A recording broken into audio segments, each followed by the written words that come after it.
সমগ্ৰ ৰাজ্যখনত ক্ৰমাৎ বৃদ্ধি পাবলৈ ধৰিছে ধৰ্ষণৰ দৰে জঘন্য ঘটনা।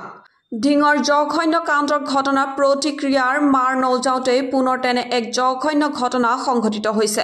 দুটাকৈ পৃথক পৃথক ঘটনা সংঘটিত হৈছে শোণিতপুৰ জিলাৰ মিছামাৰীত।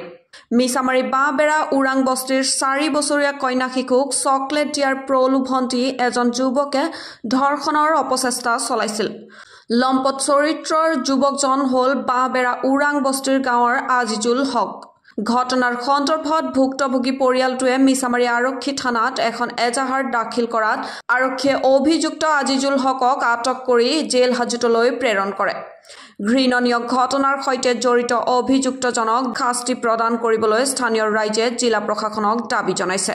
ইফালে মিছামাৰী গৰুবন্ধাৰ এগৰাকী যুৱতীক ধৰ্ষণ কৰাৰ অভিযোগ উত্থাপিত হৈছে।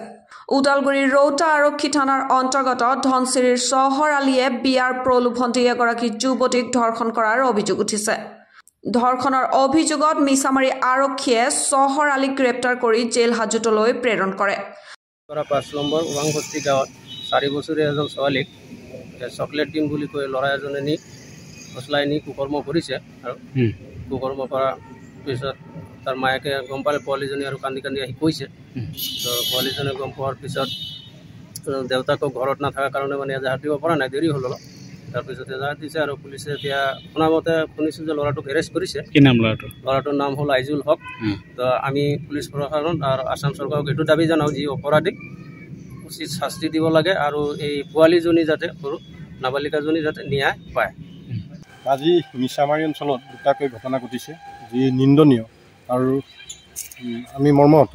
এটা 5 বছৰীয়া শিশুক ধৰ্ষণ কৰিবলৈ চেষ্টা কৰিছিল আৰু এজনী ছোৱালীক প্ৰায় 9 বছৰ সময়ছোৱা ভাল পোৱাৰ প্ৰলোভন দি এজন ল'ৰাই ভাল পাই আছিল আৰু তেখেতৰ পৰা আমি জানিব পৰা মতে তেওঁৰ পৰা ছোৱালীজনীৰ পৰা তেওঁ প্ৰায় 1 লাখ টকাৰো মানে প্ৰায় সৰকাইছে আৰু যোৱা বছৰ তেওঁ বিয়াও পাতিছে, এটা বাচ্চাও আছে।